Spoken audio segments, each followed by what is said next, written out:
Hey, this is the last of the coffee houses, and we've got some stuff to talk about. Again, the primary point of this is to talk about epistemology. How do we know what we know? How do we come to know what we know? And what kind of an epistemological threshold should we have for any given proposition? This one is about an LA Times article. It's titled, "What's the Point of Civil Discourse When One Side Refuses to Accept the Truth?" And I lied. It's not about an article. It's about a bunch of letters to the editor that came in regarding an editorial that was in the LA Times. The LA Times being the news organization that was just purchased by a biopharmaceutical billionaire, Dr. Patrick Soon-Shiong. So, yeah. So there are actually 4 letters to the editor, and I just wanted to, this one's a little, nope, 5 letters to the editor.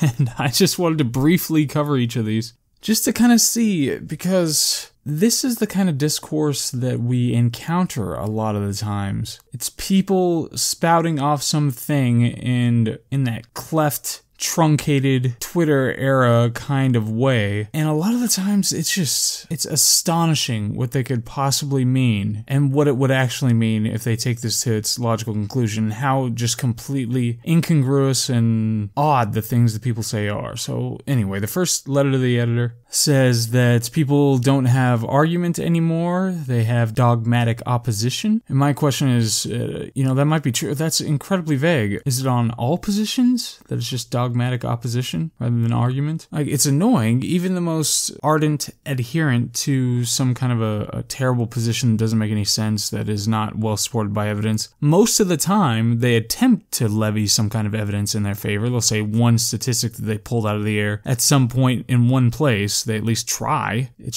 It's haphazard and usually pretty pathetic, but they at least try. So anyway, this person says it's about dogmatic opposition rather than argument. And in citing this, they talk about the Senate and House came to opposite opinion in Russian meddling. Is that just on that one position? So is it just the one position that we have to be worried about? And did they come to the literal opposite positions? Did they both say that absolutely not and absolutely? Did they use the same epistemological framework when they were stating this? I don't know.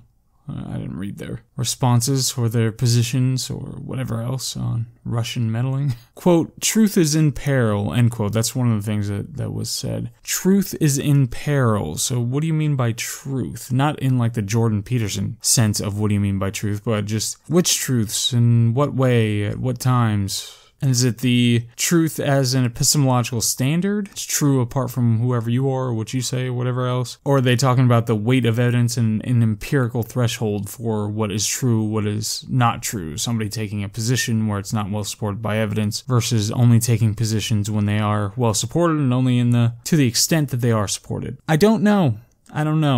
It's a letter to the editor, though. But I would venture to say that the author of this letter to the editor, if you followed any of these ideas down rabbit holes, they wouldn't have thought much at all about any of this. Quote, "Many are ready to abandon democracy in favor of a strong leader who will make all the decisions," end quote. So this is just spam Jeremiah.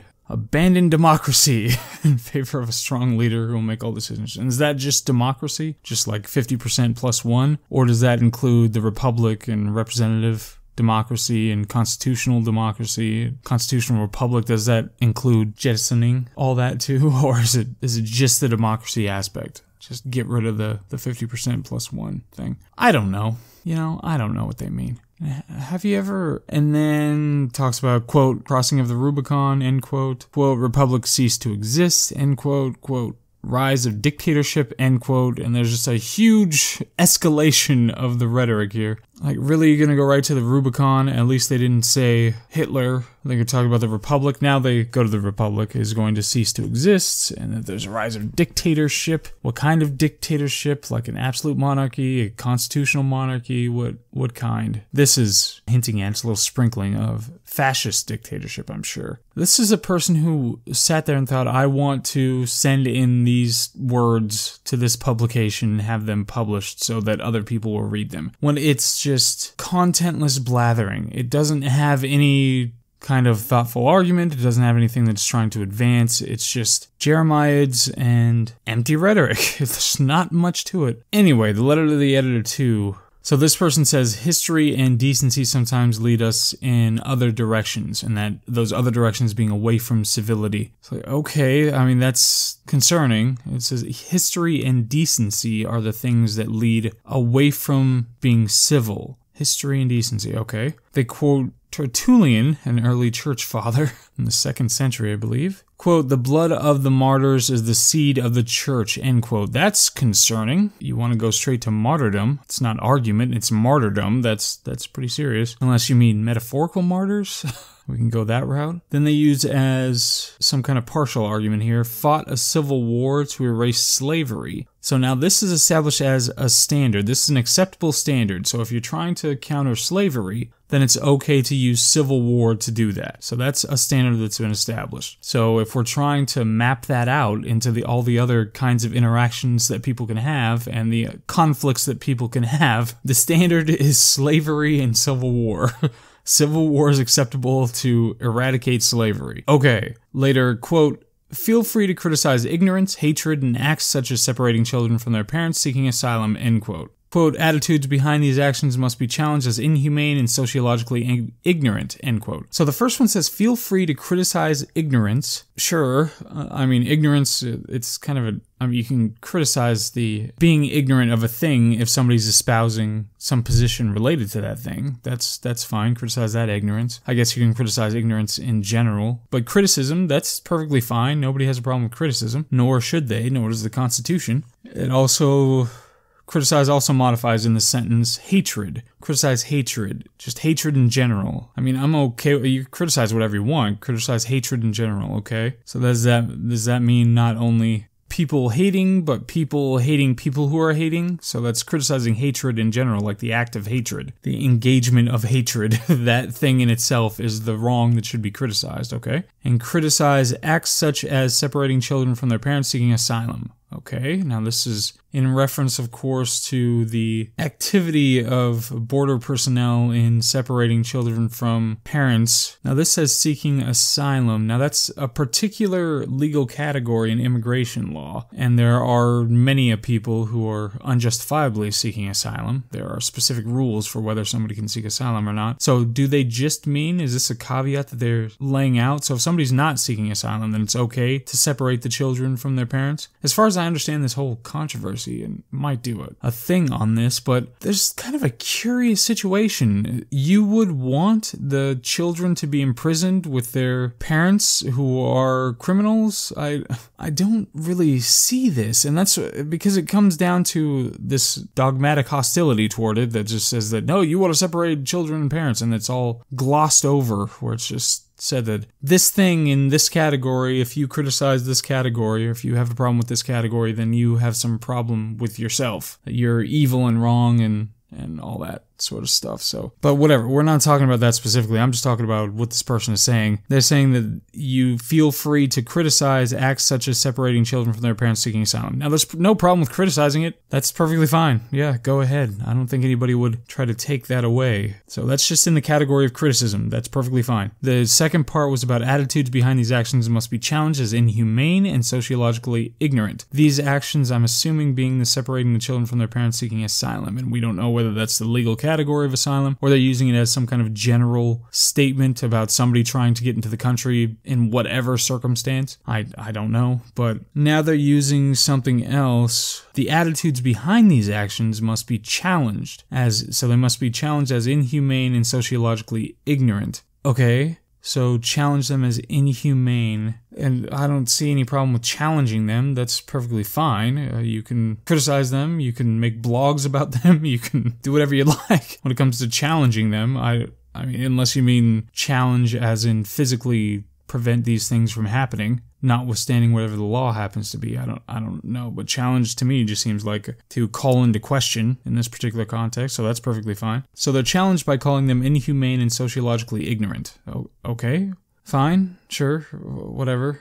So we move down, quote, there are principles for which we go beyond civil discourse, end quote. Okay. up to this point, there was one thing established that was acceptable, that civil war can be used to fight slavery. So that is a threshold acceptable standard that you can do. Then they said that you should criticize ignorance, criticize hatred, and criticize acts such as separating children from their parents seeking asylum. And that the attitudes behind these actions must be challenged so you can challenge these acts as inhumane and sociological ignorant, but well, you must challenge it. That's what they're arguing, okay? Now they've jumped to, there are principles for which we go beyond civil discourse. So civil discourse, the next step could be just uncivil discourse. So you just talk to people in a hostile way in your discourse. I don't mind uncivil discourse, but so now we're pushing it beyond that. So there are certain things that fit within civil discourse and certain principles which they do not define explicitly, where you go beyond civil discourse. Now this could be taken to mean that you're establishing that fighting is a standard. The only reference that you made that was acceptable was literal war, civil war, to erase slavery. Now they say here that there are certain principles, and the only explicit one that they talk about, they talk about ignorance, hatred, and separating children from their parents seeking asylum. So are these the things that are principles for which you go beyond civil discourse? Is that what this person is saying? So is the principle of criticizing ignorance worth going beyond civil discourse? That sounds insane. The principle, if they mean actual physical fighting for engaging or used to criticize these things or whatever else, then that is shocking. But they're not very clear about this stuff. To me, this is all muddled nonsense. It's just, they reference fighting a war to stop slavery. They quote Tertullian, who talks about martyrs as being the seat of the church. And the whole arc of this letter to the editor is about moving beyond civil discourse, doing something other than being civil in discourse. So, alright, it just sounds like muddled nonsense. Uncivil discourse is fine. I don't know what categories you're explicitly attaching uncivil discourse to, but if you're trying to attach violence, because that's what it seems, it's martyrdom and and civil war are the ones that you reference, then that's crazy. That's insane. Letter to the Editor 3 talks about celebrities crossing the line, quote, greeted with winks rather than repudiation, end quote. Talks about how they know Republicans who have gone underground because they believe that political discussion is no longer worth it. Of course, we don't have any citations or anything, or names or explicit information related to, they talk about which celebrities and what they did, like Kathy Griffin with the decapitated Trump head and all that stuff. And I certainly agree with that. They should be, any kind of calls to violence as a retort related to some political grievance or political proposition that you're trying to proffer, that shouldn't be acceptable. That should be something that's repudiated pretty harshly. Obviously, I guess French Revolution is an exception. But so this person says Republicans have gone underground. That's an empirical claim that's not supported, but I'm sure a lot of Republicans don't, because they're called fascist and demonized, lose their job, whatever else, just in referencing the fact that they are supportive of Donald Trump or something like that. And they find political discussion no longer worth it. And that's part of the goal. If you end up getting assaulted whenever you talk politics, or lose your job whenever you talk politics, then yeah, I could see that. This is the letter to the editor. It doesn't address the actual issue about civility and discourse. It's talking tangentially about the fact that Republicans don't feel comfortable to be able to have discourse, so therefore it's the lack of civility on the other side that prevents them from being able to do that. And it talks about celebrities saying all sorts of stuff and getting a wink rather than repudiation. So, alright. Letter to the editor number 4, quote, when the pluribus become an unum of evil, wow. I certainly am not going to hang together with my fellow good Germans, much less their leader. Holy mother, end quote. Sorry, I threw in some of my own stuff in that quote. That's in, what? God. So it uses evil, an unum of evil, and it makes a Nazi reference, my fellow good Germans. What is the threshold for this? Where does it reach evil? Is it somebody questioning the wage gap? Does that reach the level of evil? What? Hanging together with my fellow good Germans, alright. Quote, it's an option I hope I never have to exercise, end quote. They're not explicit about what option, but apparently they mean, in the context of this editorial, they mean engaging in violence, I guess. What a bunch of hysterical nonsense. Oh, okay. Literally, editor 5... quote, they call it an outstanding, wait, what, I did that completely wrong. They call it, quote, they call it, quote, outstanding editorial, end quote. Call it an outstanding editorial, okay? Quote, should be read by every living, breathing soul in America, end quote.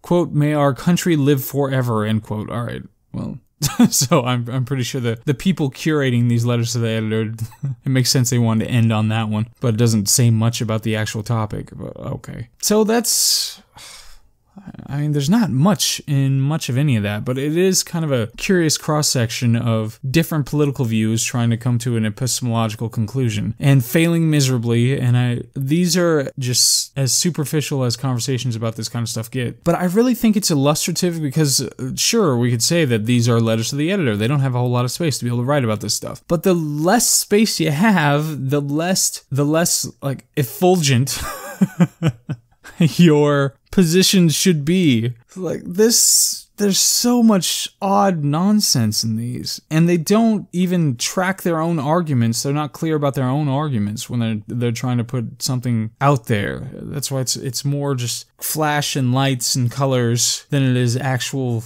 ideas or discussion or interest or argument or anything like that. Anyway, let's just lab this thing. Let's lab it. Limitations. So my limitations. Well, this is about politics, and there are some references to very specific things like the Senate and House coming to opinions in the Russian meddling. I haven't read their reports, if they issue a report related to that. So I've got a limitation on that. I don't have a whole lot of background on any of the things that they particularly bring up, like the children being taken from parents who are seeking asylum. Apparently that's the category they put them in. And there are serious limitations because the people don't say all that much. They don't say much at all. You know, this isn't a book. They don't each write a book and give it to you to read on their positions. They just submit a letter to the editor that doesn't have much to say, and they're responding to an editorial that I didn't even read. So I've got some limitations in that area. However critical I want to be of whatever their positions are, I have some limitations in being able to be critical. And any other limitations? I mean, I studied political science in college. That's what my undergrad degree is in, that and history. But the limitations mostly go around, there are some political categories that I don't have a whole bunch of information about, and each one of these people say I mean, it's so little that they say that I don't have a whole lot to go on to be able to evaluate their positions, so those are the limitations. Anchor, these are I'm primarily criticizing how internally muddled these arguments are and how extreme the positions are for the apparent lack, or the obvious, clear, ostensible lack of actual argument or support or anything like that. So it's not particularly heavy. It'd be something like 300, we'll call it 300 pounds. This isn't a very heavy weight that I have to worry about weighing down my confidence in the arguments that I made and the criticisms levied upon these positions in this particular case. Bias, one of them mentions Tertullian. I am not a fan of religion in general, so that could have biased me against that. One of them mentions crossing of the Rubicon. I'm a huge fan of Roman history and Caesar in general, so that could have biased me for it, but it didn't sound like it did. And there could be just a general bias against people who are writing letters to the editor as opposed to the actual writer, the writer proper. There could be some kind of bias against that because I generally don't think that much of the population has anything worth saying. I think I would cut out 85% of the population and believe that 85% of the population has nothing whatsoever worth saying that anybody ever needs to hear about politics or anything else. So anyway, that's labbing it. Those are my biases. I'm not sure that I would have other biases that I'm not addressing, but the point, of course, is to kind of look into epistemology, how we know what we know, how we come to know what we know, and what kinds of propositions we should be confident about, and which ones we should be suspicious of, etc., etc. So that's this one. That was letters to the editor for what's the point of civil discourse when one side refuses to accept the truth. Thank you.